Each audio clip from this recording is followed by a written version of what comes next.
Wilfred Addison, Wilfred Allison, Fred Battersby, James Battersby, Robert Bentham, Harry Radcliffe Birthwhistle, Henry Bimson, John Thomas Blackshaw,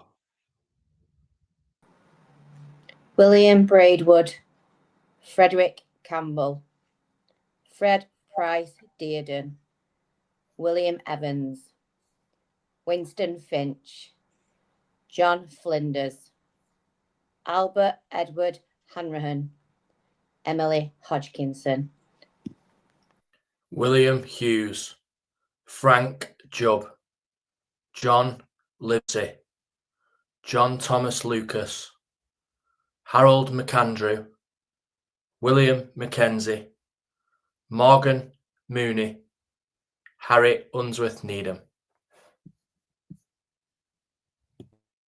David Pearson, Joseph Platt, Sidney Potter, Granville Roberts, Richard Roby, Thomas Roby, Thomas Smith, Walter Wilmot, James Wilson.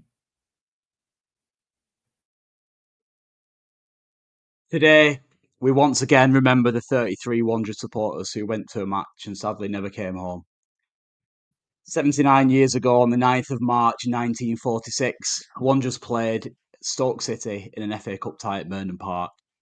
With a crowd estimated at around 85,000, 15,000 more than the capacity, 33 Wanderers fans lost their lives in a crush which became known as the Mernon Park disaster.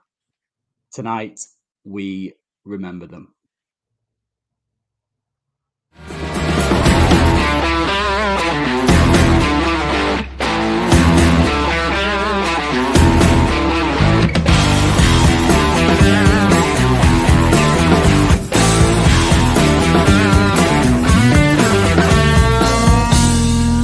Welcome to another episode of the Fanzone podcast, your home for all things Bolton Wanderers, up the Trotters, the Northwest's #1 podcast.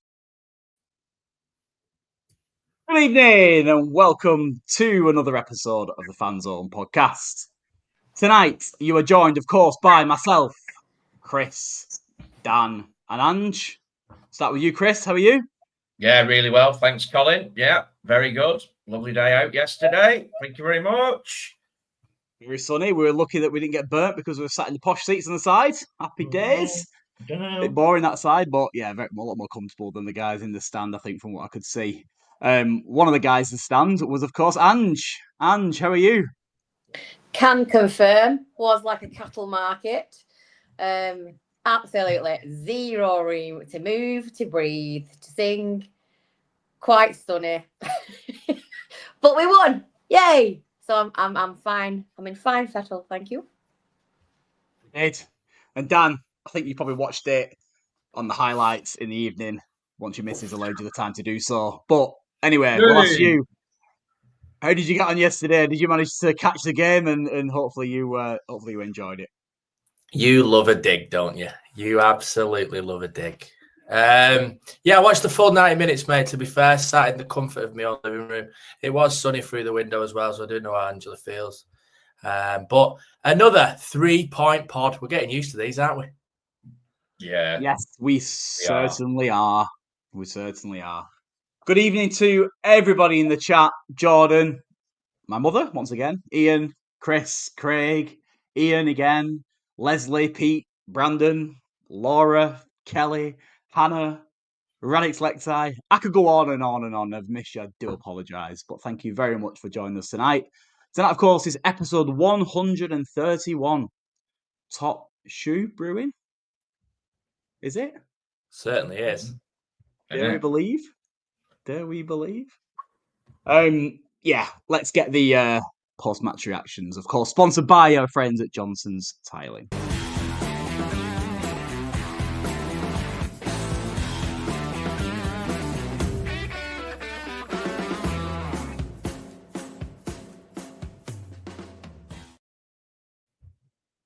It's all about perspective. So I'm going to go with Dan tonight for the first post-match reaction. The reason being is, of course, myself, Chris, and Andrew were in the terraces, and naturally, I think you look at it maybe from a slightly different perspective than what you do at home. Dan, how did you find yesterday? Should we have been 2 or 3 goals clear by half time? And if we should, why weren't we? Your reaction, please, my friends. Yeah, I mean, that first half performance was absolutely scintillating, wasn't it? I mean, we look like a well-oiled machine, and I think it's finally starting to click under the gaffer now. I think he's getting his ideas across. But I think the big thing that was evident is that every single one of them looks like a different player now. They've been given the freedom, they've been given the flexibility, the desire, they've been given everything to go out and just perform how they want to perform. There was obviously a clip during the week with Mr. Southwood, where now he's been given the freedom to go long if the short pass isn't on, etc. We all had the idea, didn't we, that they were probably overcoached and over drilled and everything else, whereas now it just seems to be like the shackles are off. And let them do what they do best, and let the manager do what he does best, and he'll change it and adapt if we need to, but just let the players play. And every single one of them on the pitch, again, the man of the match segment will be a difficult talking point again, which is great. You know, there's a lot of competition for places. There's obviously changes that got made yesterday, and players are just seem to be slotting in and out of the team, and we just seem to be exactly the same. There's just we're not carrying any passengers anymore. We're not, we don't. No one's hiding from the ball. Everybody wants to be on the pitch, and everybody wants to be working hard. And I think one thing you saw at the end when the final whistle went was the teamwork, the team spirit, the dynamism, everything. And it's exciting because with 11 games to go, who knows where we can end up. And for us to be pretty much right in the playoffs off 6-7 weeks ago to now be talking about top 2 again is really, really exciting. So, we take every game as it comes. We've got 11 cup finals between now and the end of the season, and it starts with Bristol Rovers on Tuesday night. Indeed, it does. From my perspective, for what it's worth, obviously, I was very, very impressed once again with the adaptability of the side. I think one takeaway from yesterday's game was Alex Murphy afterwards getting John McGinley's kind of water in the pitch treatment. And I think he deserves a lot of credit because I think what Schu said before the game to the lads was obviously a set game plan with George Johnson being kind of front and centre to that, and he came in and performed really well under really testing circumstances at a ground that we obviously don't normally pick up results at. I'm not singling him out as a standout player, but the reason why I'm saying this is because I think it just shows how they're all singing from that same and correct hymn sheet. Ange, from the sweatbox that was that stand behind the goal, how did you see it? Yeah, and we moved first half. We were right up at the top, and then second half I was right behind the goal. So I did see that we were right on top of that rugby try of Burton's. And it did cross the line, but it was very much like a rugby try. Yeah, I thought I agree pretty much with everything that Dan said, and it's just refreshing to see some really good, talented footballers being allowed to play the way they want to play and to not almost be worried because they're going to get a bollocking for something, which is how it felt previously. Sorry for the B bomb. But yeah, it was absolutely fantastic to come away from there. It's been a bogey ground, and to come away with 3 points. I did think when we went ahead, we've not done this yet. Let's see what happens when we go ahead. But as it goes, we did the same, and it's exciting. Is everyone excited? Because I'm proper excited for the rest of the season. Like Dan said, again, 11 cup finals. Let's bring it on. Bring it on, I say. Press. Do you believe? I think I might believe. Do you believe? I believe since he walked through the door, and I've put out some comments that have been bookmarked and ridiculed. I know that feeling well. Love it. I should do it more often, and I think I will. Yeah, it's just lovely. It's just lovely. I love him. I do genuinely. I think I love him. It was just such a. It's just such a different team. It's the thing that keeps coming back into my head is a few weeks ago when we had a young academy player on the bench who was a midfielder, and we, instead of bringing him on, we put Josh Dakers-Cogley in midfield one week. Can't remember the game. Don't really want to remember it. To be honest with you, it's gone now. But from that to what we're seeing now, like you say, was it you, Dan, who said that the players just seem to rotate so easily and can slot into different positions seamlessly? They just look so good. And it was only a couple of weeks ago that Alex Murphy was being singled out, not necessarily just by fans, but by opposition teams in terms of a weak link. He was being preyed upon and he was being targeted. And yesterday, unbelievable performance. They all did. They were all excellent. Osei Tutu had a slightly quieter game. McAtee had a slightly quieter game, but that was counterbalanced by other players stepping up and having an outstanding game. I thought Aaron Morley was excellent. Josh Sheehan was excellent. That's the teamwork there, isn't it? That's exactly what we're saying. So Tuesday, Osei Tutu and McAtee absolutely were outstanding, and they were. You can't keep that. You can't keep that kind of level going when you Saturday Tuesday. It's impossible, and we are a little bit at the minute, aren't we? Saturday Tuesday. I think Schumacher's recognising that, and he mentions it quite openly about the importance of rotation, and he's not afraid to do it. We've seen it with Thomason, we've seen it with George Johnston, we've seen it with Farino. We've seen multiple examples of it. But it's not only that, but it's players in game recognising it and raising their game and covering.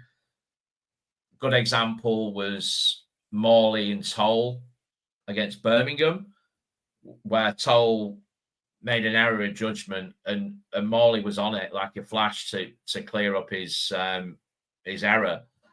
And it's things like that. And there's just loads of it going on. They just seem so aligned and switched on with each other, and it's just a pleasure to watch. And they're playing for each other, like you just said. They're absolutely playing for each other.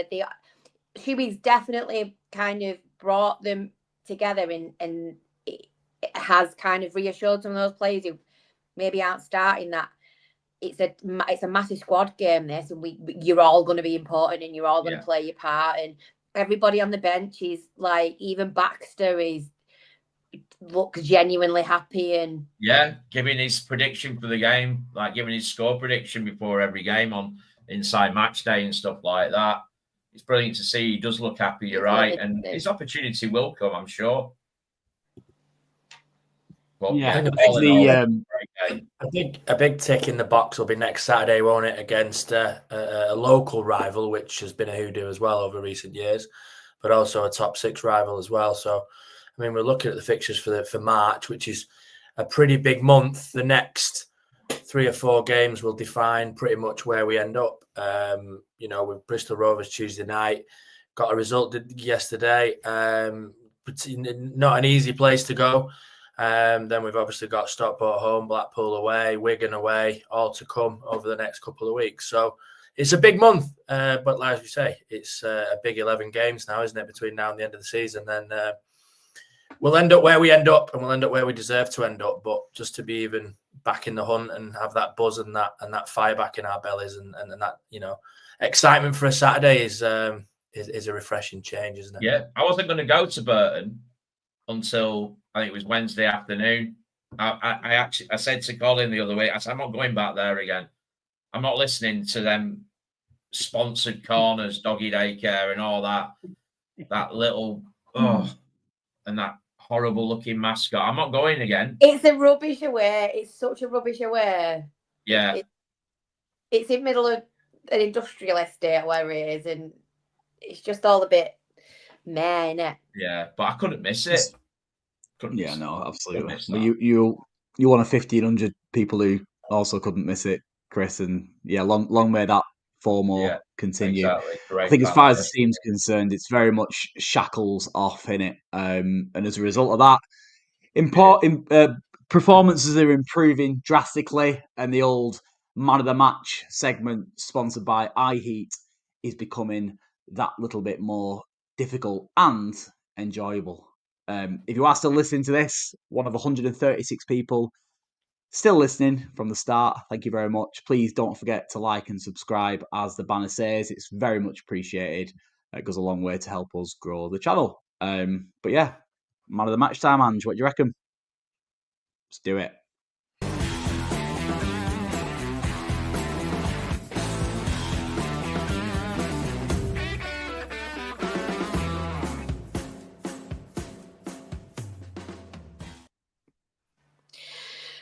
Indeed. Don't even know where this one's going to go. It's going to be interesting.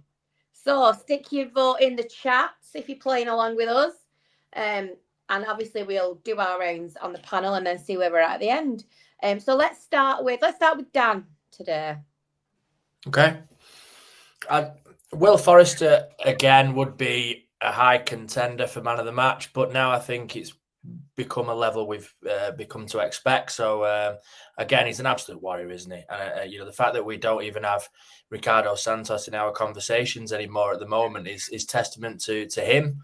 But equally, he's had other partners such as Toll in and out, Johnston in and out. He's been out himself because he had a slight niggle during the week, but he's just an absolute monster, isn't he? And but for me, the man of the match yesterday is a lad that fell out of form, went out on loan, has came back an absolute different player. He's playing with confidence, freedom. I got a goal yesterday to even cap off that performance. I love him to bits. My favourite player, probably one of my most technically gifted players. For me, it's Asamoah.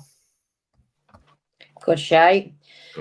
Do we know, has he posted a picture, Will, of his face today after he's left out got on the pitch? I'm gonna plug Ben's vlogs again.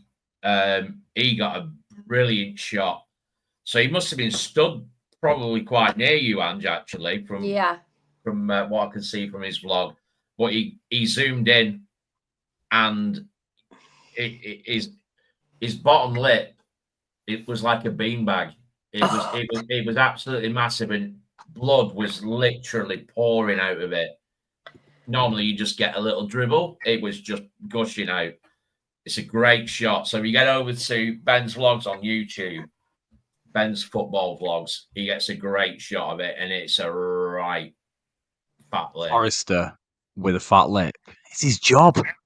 That's his job. It depends. He does it well, doesn't he? It's his job. It's his job. Who are you, Roy Keane? Right, go on, Colin. Who are you having?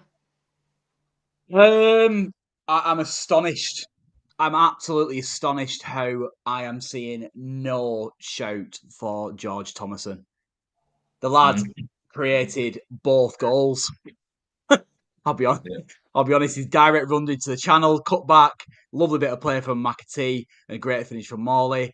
He won the free kick that led to the goal for Sheehan. He was absolutely everywhere. And I'm not going to elaborate any further than that because usually I ramble at this, but George Thomason all day long. He was wonderful yesterday. And I can't believe I've not seen his name once from what I've seen so far in the chat, but you're all entitled to your own opinion, I guess.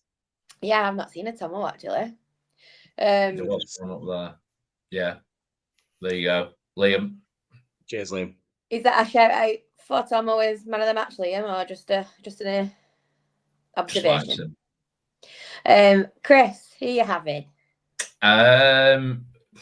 Obviously, as we said before we started the segment, really tough. Probably getting tougher every week. So many candidates for it. George Thomason, as Colin said, was phenomenal, back to his best. looked assured. He led the team really well. We're going to talk about rotation of captains in a bit, but he looked bang on it yesterday. We had to be well organised, and we were. I've already mentioned Alex Murphy, who I thought was outstanding. Will Forrester was phenomenal. Josh Sheehan. But there is only one man of the match for me, and I will also go with Aaron Morley. It's just great to see him back to doing what he does and enjoying himself. So my man of the match, the Ratcliffe Perlo, Aaron Morley. He looks super fit as well, doesn't he? Yeah. Since he's come back, he looks like he really looked after himself and he's working really hard. Yeah. I thought, and I think maybe was it Andy you mentioned? I thought Luke made a couple of really important saves. Yeah, he had a good match. Did really well. There wasn't really anything he could do about that try that they scored. So, but I am going to go with the vast majority of the panel, and I think possibly just picked it in the chat as well. We had shouts for Sheehan, Tull, and Asamoah. There might have been a couple of others as well, but yeah, I think we could say that this week's or yesterday's man of the match for the Fanzone pod was Aaron Morley. Go on, Mozza. Go on, lad. Took his goal very, very well. Then he has to admit that. I think that's what we saw. I saw before the game where our goals are going to come from. Midfielders, Chris will, I'm sure, echo. A little bit on that side of things. We don't advocate betting, but Colin put a little wager on it. Just a cheeky fiver. I had what was the bet now, Chris? I think I had Aaron Morley to score in 90 minutes. Over 2.5 goals Bolton, not to concede, and Bolton win. And I think was it £5 or £8 I put on? £8 I put on. £8, I think about that little bit that was left in you. We do not condone gambling as a pod. We don't condone gambling. Everything in moderation. I very rarely bet, but I just gamble aware. Fancy to go for midfield, and I very nearly came off that bet. At half time, I was very optimistic. Should have done, because that wasn't. Thing is, as well, we talk about the handball, and there was a shirt pull as well, and there was a big shirt pull.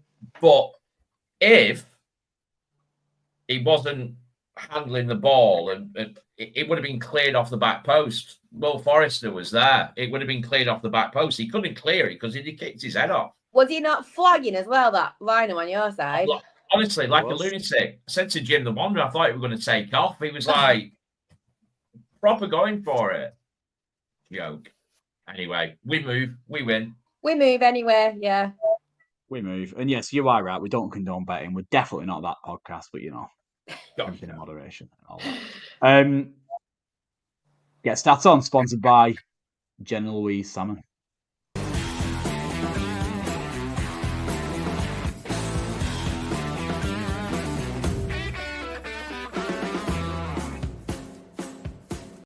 Hello everybody, welcome back to Get Stats On with the Stat Man.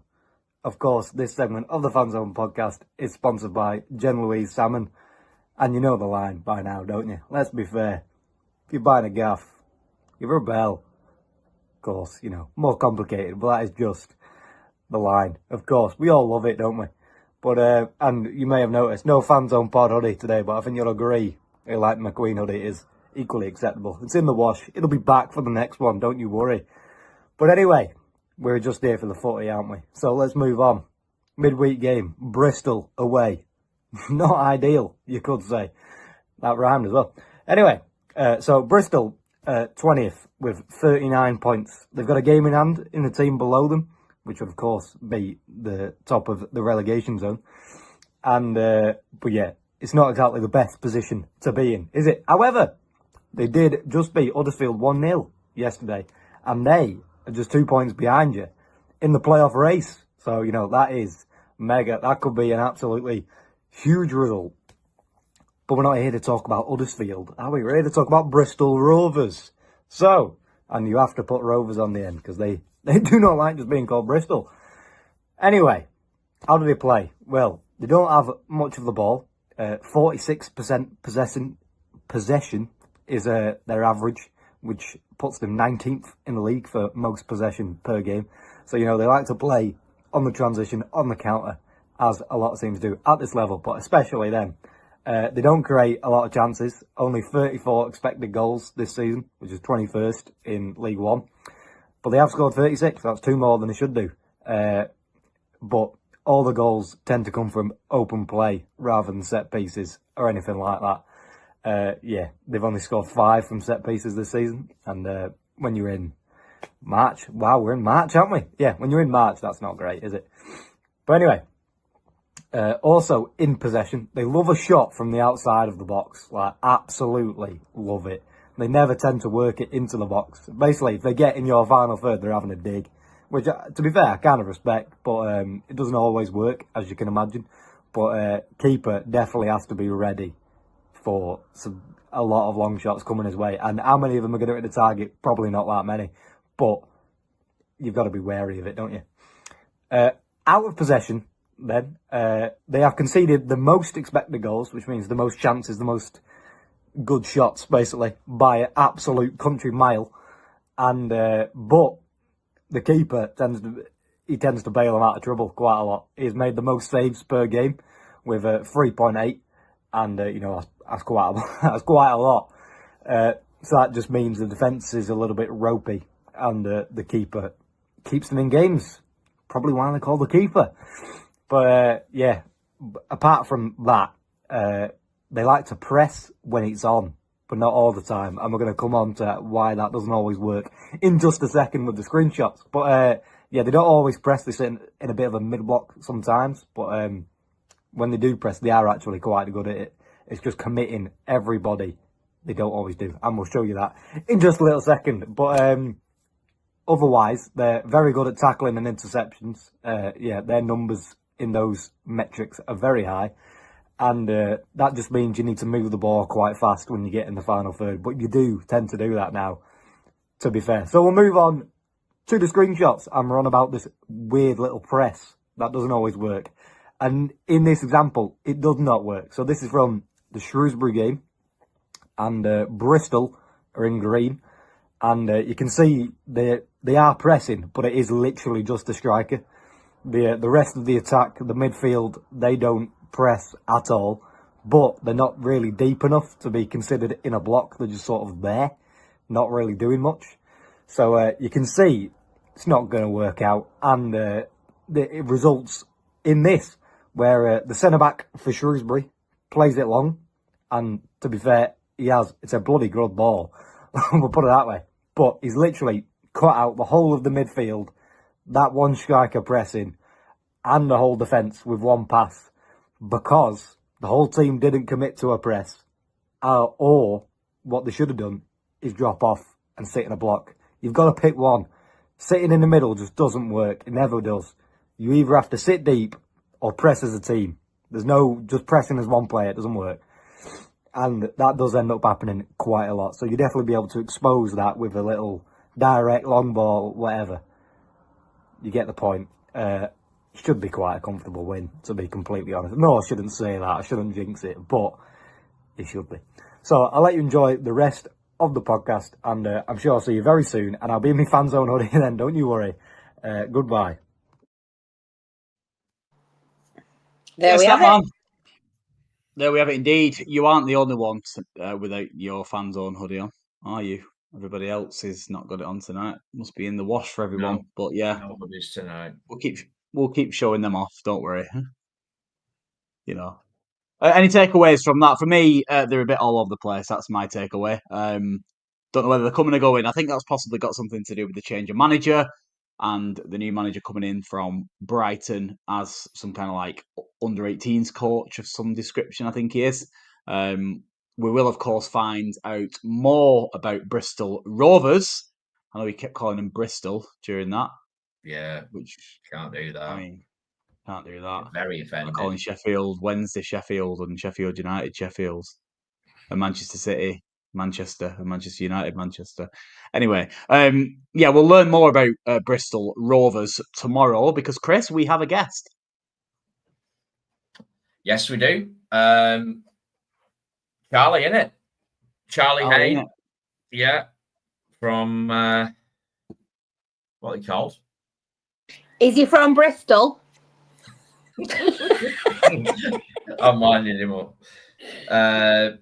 Yeah, Charlie is a regular on the pod, and he'll be joining us at 8 o'clock tomorrow night. Yes, I do believe. correct. Yeah, that's right. So we look forward to that as always, because he is a phenomenal guest. So make sure that you are with us, please. Yeah. Good to get the lowdown on Bristol. And it's the Rovers. Talking Gas podcast. I am winding him up if he's watching. So he won't be watching because they do their podcast as we speak. did it? He may very well listen back. I'm sure he will ahead of this weekend's game. There's been a bit of banter, as they like to say, this past week, hasn't there? It's been very entertaining for those who are actively on. Go on. It's for the band. Yeah, for those who are actively on social media, and even those who aren't actively, who just watch in the background, Dan Sumner. Catch of the week. Sure.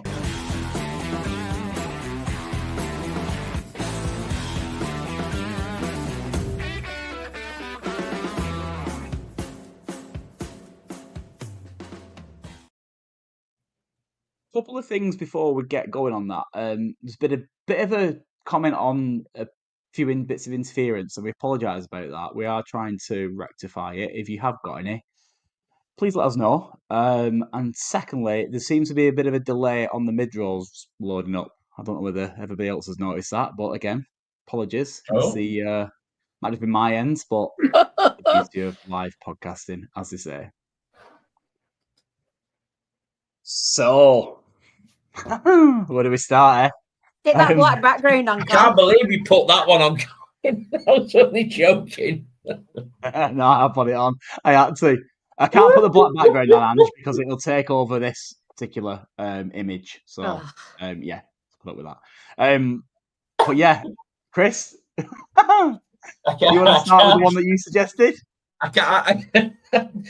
It was rather tongue-in-cheek, Colin, I must admit, and I didn't notice your that you sent this through earlier.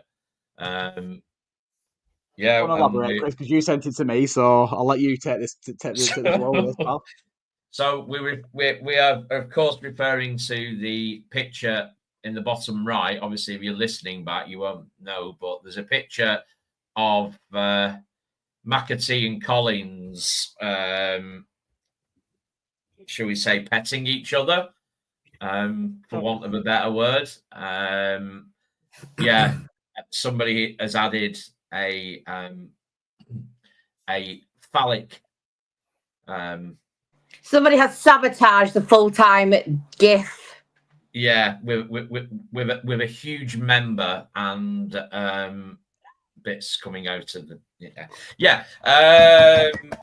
Anyway, should we move on to the Good banter. next one? Great banter. Speaking of Birmingham and the result midweek, in case there are any Birmingham fans listening back to this, of course, we don't do the catch of the week midweek on our post-match reaction. We tend to save them for the weekend. So we have got your game against us, that particular walk in the park, to pay reference to. Speaking of which, Luke Robinson has had an absolute stormer, shall we say, hasn't it? If you've not listened it back, it's an AI, it's an AI created, made from Brummy Tears, of course, a salt and pepper pot. It's a cracking song. If you've not heard it, you need to get on someone's Twitter account and just watch it and listen to it, because it's a cracker. Yeah. Anyway, Osatutu, of course, according to Trotter's blog, had Gardner Hickman on strings all game and used the old Big Sam analogy of the old wind up, and I think he certainly did that. I keep thinking back to the game against Birmingham, and he absolutely tore that Gardner Hickman and Ewan, didn't he? On Tuesday night. At times. How did he not get sent off? Oh well, he clearly should have done, shouldn't he? Obviously, Chris Davis recognised that and pulled him straight off. I'm not going back to that. Collins did to in the bottom right again. Yeah.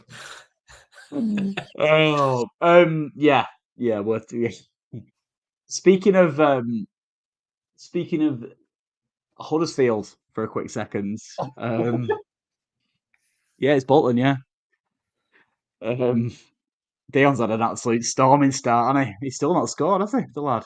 No, He made a bless him. good job of highlighting the fact that he had a very poor game and subbed after an hour. I love these yesterday. tweets that come back to bite teams, especially when they announce signings, when they said, like, saved us a job. Well, we've saved you a job by jumping into the top 6, lads. Yeah. Well, it's all well and good now, though, isn't it? Let's go back Well, with let's hope it to doesn't bite us Huddersfield at the back. end of the season. Yeah, it's So, at the end of the season. Bite us. At the end of the season, we should save, or bookmark that, shouldn't we, and go back and put something similar out ourselves. I think when we get promoted. There's a few videos, if you've not seen on YouTube, of Burton Albion's fans, or certainly their end yesterday. Jim the Wanderer highlighted a clip from one fan account, which I'd highly recommend you to go and watch just for entertainment purposes as much as anything else. Obviously, it's Sheehan the Screamer, and top right hand corner, I'll let you read it out yourself, the reaction of all of the Burton fans in the background, behind the back of the goal, of which I think a large percentage of them were clapping the goal, as you can probably imagine. So, it was that one bloke just saying that. It just killed me. It was brilliant. Exactly, yeah. It's all good. Good stuff. But yeah, good week on the socials. There's lots of stuff I could have posted out there. People winding each other up and stuff with Birmingham fans and all that malarkey. But yeah, I think I still can't believe you put that up.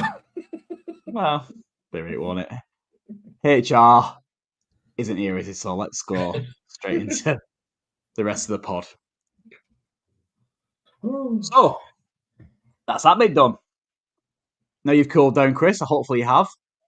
This is your baby, of course. Fanzone Fan Focus, sponsored by our good friends at Wood & Grounds.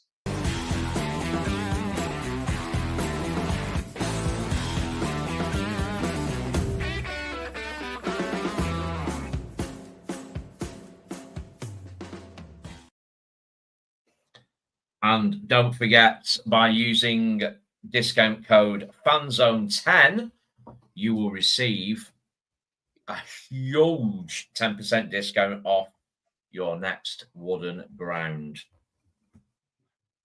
Here, as you can see. Right. God, Jesus, where do we start with this one?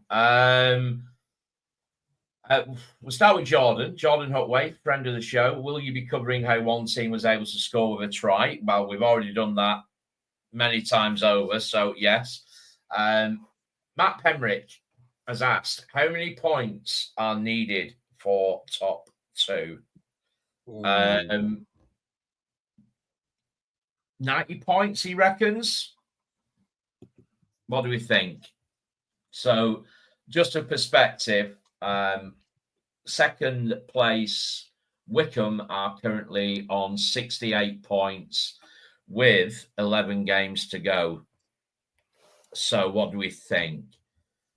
Chris Dickinson says 92-ish. We're on 60 with 11 games left. So that's 33 points to play for. BWSC 714 says we went up with 86 in 2017. What do we think? Colin? I think what is probably important for us to do is to kind of figure out who's got who in terms of fixtures. And I think that generally gives you a bit of an insight, doesn't it, into funny you say that. Points you might need. Funny you say that, Colin, but we're going to do it slightly differently. And I think what is important right now, and I know it's a footballing cliche, but taking each game as it comes, win your game first and foremost, and then obviously results go in your favour, then bonus. Yesterday was a prime example of that. So let's look at Tuesday, to your point, Colin. And obviously we travel to Bristol Rovers. Charlton are away at Crawley. On the back of a very good draw at home to Reading. Yes. Right at the death. Excellent result. Reading are at home to Wrexham. So just to They give were you an idea, they were all right at home at Reading. They were. You're I all right. have faith in Reading to Tell you. get a point off them. Certainly. Yeah, exactly that. Exactly that. I mean, if you think about the gap on Saturday was 10 points. It's now 8. We win, Wickham draw, 2 points immediately back in our favour. Next Saturday, obviously, we host Stockport County in a 12:30 kickoff. Mm-hmm. Wickham are at home against Wrexham. Wrexham. Sorry, I apologise. 0-0 written all over it. Would love that. Wigan travel to Charlton. Will they have a new manager? Maybe, maybe not. And Huddersfield are at home to Crawley. So we've already seen, obviously, we were vying for the last playoff spot with Leyton Orient. We're now 5 points clear of them. It can change very, very, very quickly. We could go through each team that's in the mix and look at the remaining games, but we'll be here till tomorrow night. So let's not do that. But just as a bit of a snapshot, Chris, to interject there. There was a comment earlier. I've just checked it out. Wrexham, of their remaining 11 games, have 7 away from home. So that's tricky in itself. And Wickham still have to face, in their remaining 11 games, Wrexham, as we've just discussed, Reading, Huddersfield, Bolton, Charlton, Leyton Orient, and Stockport, which are arguably, I don't know how many I named there, 1, 2, 3, 4, 5, 6, 7 of the top 8 in their remaining 11 fixtures. And obviously they come to us, so they're aware for us. They certainly do. They certainly do. So just talking about Wrexham and Reading, for argument's sake, I think it's important to reference these because we've just been talking about it. But Wrexham are second in the home table, but 8th in the away table. So we've got a lot more games away. They're obviously a lot further down that table. And for reference, we are 7th for the home table and surprisingly 6th for the away table. Reading, on the other hand, because we referenced Reading before, because obviously they play Wrexham, don't they? On Tuesday at Reading. Reading are 5th in the home table. Only Birmingham, Wrexham, Charlton are above them. Stockport, sorry, above them in terms of that. So, yeah, there's quite a lot to look at there, isn't there? There is, and obviously Stockport as well take on us away on Saturday, and then the following week they're away at Wrexham. So that's 2 tricky games, and they're obviously in the mix as well. And their last game of the season is away at Wickham.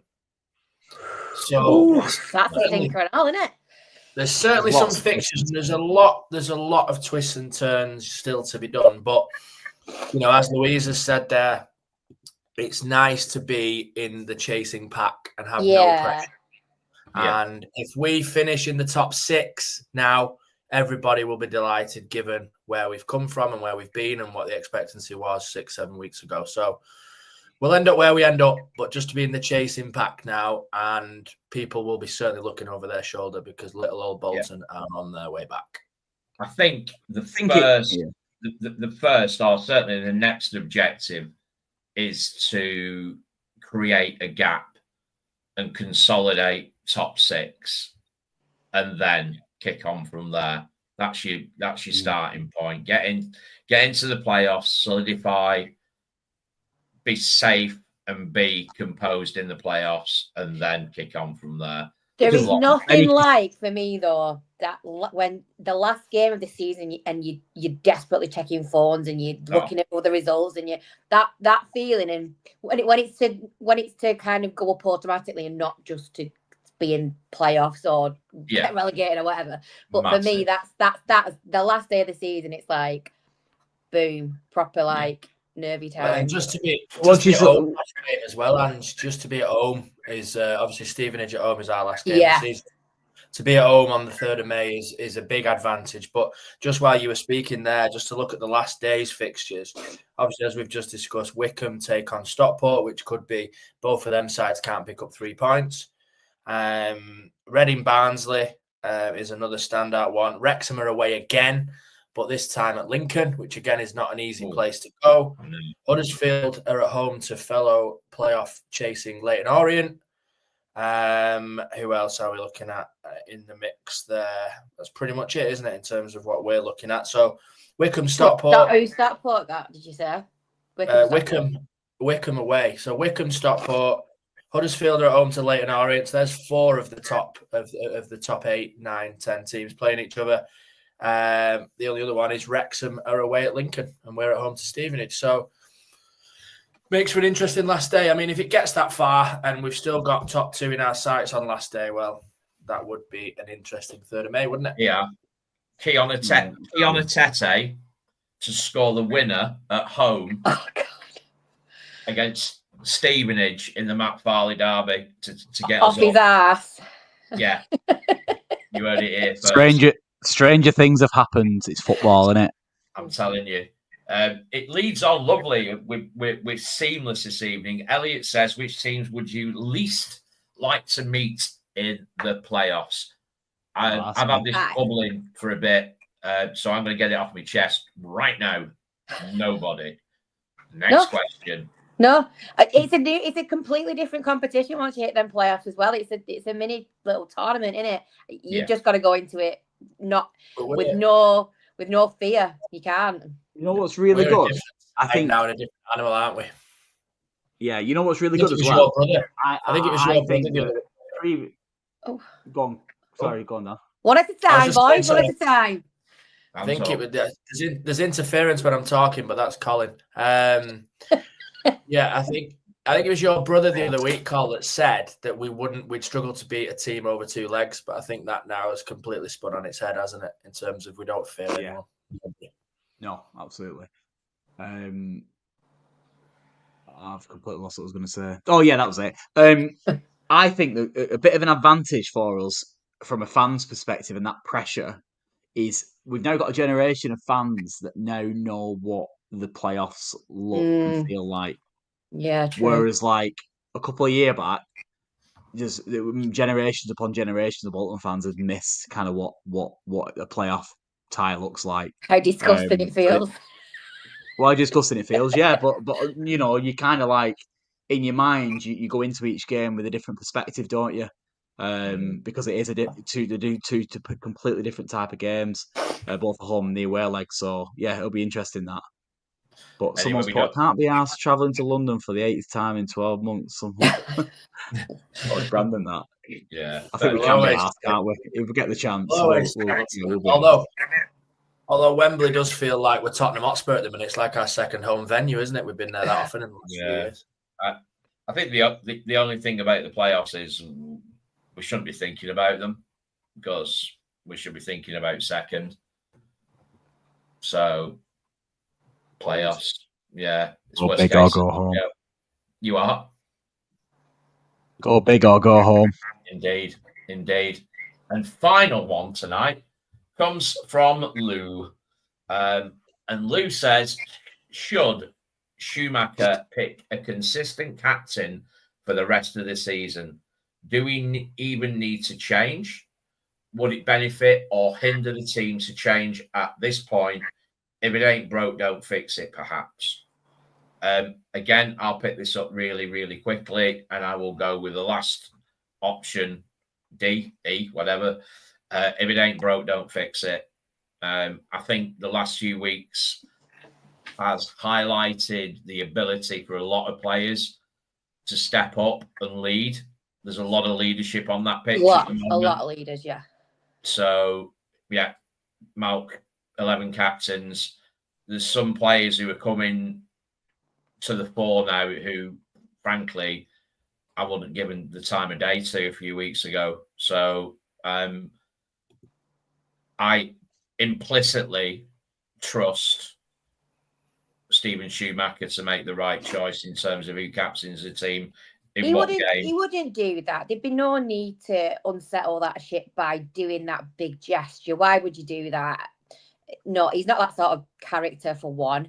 No. He might not be his first choice at captain, and that might change in the off season. But for now, you just leave as Why it do is. people say this? I don't know. I forgot what he was Season. called. The end of the season, pre-season. Pre-season. The bit where we don't play. Yeah, Yeah, the bit before pre-season, Colin. I mean, it's not pre-season when that bit, is it? That's pre-season. That pre-season. Yeah, I think what nonsense. I think it's just fluid at the minute, and whatever he's doing and whatever he's telling them and however he's setting them up is working. Just go with the flow. Just go with the flow. I think what one really important thing to think about as well is captains coming into the fold in the next few weeks. In not even necessarily in the team, but or in the squad. Maybe in the squad, maybe in the team, but certainly on the training pitch as well. Of course, Rico and Carl Dempsey are nearing a return, and them two are, of course, whether you like it or not, Rico's been our captain for a good while, and of course, Carl Dempsey is a captain and a leader in the way he plays and the way he acts. So them little. I think that they're very much a benefit having them two in and around the squad. Hopefully, as the season draws to a close. I don't know what your thoughts are on that. Yeah.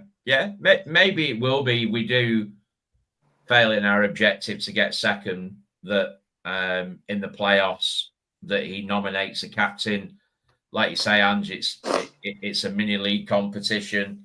It's a knockout competition. He may nominate a captain specifically for the playoffs. To get us through. So is now an opportunity to look at the most suitable captain in that kind of environment, maybe. Or like Cole said, if Dempsey's fit and Santos is fit, will they step back in and get the other one? What I was trying to say, sorry, I probably didn't explain myself very well. I was trying to say that when you've got two players coming back into the squad who are leaders in their own right, who have been captains previously. Exactly. So it helps the overall leadership. Exactly. Yeah, that's what I'm trying to get to. It's also the fact that still it's hard to believe, but Schumacher's only been here 5 weeks. He's still looking at personalities, performances, strengths and weaknesses in game on the training pitch to understand who his best captain could be. So I imagine he's still in some form of selection process anyway, but who knows? But yeah, good question. That I like that one a lot. So I like it a lot. So just to elaborate. Just to elaborate on the captaincy, given the fact that he was club captain for a number of years, I was asked a question today to bring to the pod. And do we feel that this is the end for Ricardo Almeida Santos at the end of the season? Did we not talk about it in the last pod? Yeah. Did you not watch it back then? No. I'm not on it. I'm not interested. Unbelievable. Sound like me. Yeah. I think we arrived at the conclusion that he will be saying thank you and good night at the end of the season. With best regards and all that. Like massive thanks and stuff. He's been a massive part of the last 4 years. Yeah, everybody loves Rico, regardless of what goes on and what happens in the future. So yeah. I don't think he will be with us at the end of the season. But hopefully he'll sign off with a promotion. Yeah. Fingers crossed. Yeah. Yeah. Great segment. Thank you very much, Chris, as ever. Yep. My pleasure. Thanks everybody for contributing. I've just noticed that me and Dan are having some kind of and there are other soft drinks available and there are other Coca-Cola type drinks available, but I feel like we're having the late 80s, early 90s Coke v Pepsi wars because there we go, 2-1 to Coca-Cola. As I say, there are other soft drinks. Chris is always healthy with the water. He's on Corporation Pop, aren't you? I think that's Corporation Pop, but probably some alcoholic beverage from Chris was hiding it with his drinks. It's definitely Coke, isn't it? Definitely what? Coke. A cola. All right, okay. There you go. Yeah. Right. I'm in training now, though. I'm in training. 2 week on Friday. Week on Friday. A week this coming Friday. What, you in training for sleeping in the cold? Is that what you're saying? Is that what you're telling me? Yeah, come on. For those You that sleep don't in know your what we're backyard. talking about, those that don't know what we're talking about, where have you been? Have you been under a rock? A week on Friday, much to my surprise, I thought it was 2 week on Friday. Myself and my fellow podcasters will take to the concrete of the Fortress Reebok Stadium, or Tough Shit Community Stadium as it's now known, to sleep out to raise money for Bolton Wanderers in the community, urban outreach as well. And it is all for a worthy cause. And although we know that you guys have donated in your droves over the last couple of weeks to win, to enter the draw to win one of our exclusive limited edition Fanzone hoodies, we do have an array of prizes which you can see on the Fanzone website. Just to name a few, we have a signed Aaron Collins shirt. We have some tickets.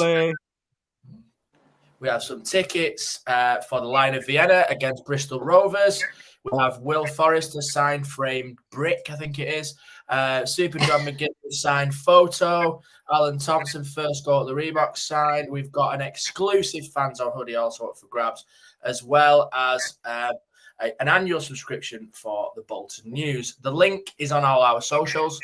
It is a £10 minimum donation to have an entry into this draw. Please dig deep, do what you can, and look forward to seeing that total climb to make that treacherous night worthwhile on the 21st of March. And there is still time to sign up if you do feel like you want to join us and feel like royalty and come and sleep out with me, and Chris and Ben.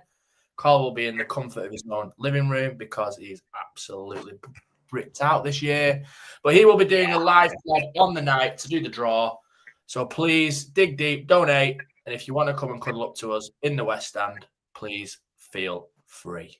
Pretty sure there's a couple of tickets for the boxing in there, aren't there? Oh, yeah. Alex Murphy, not the left back. The Wanderer. He will be on the bill of a fight at the Co-op Live Arena.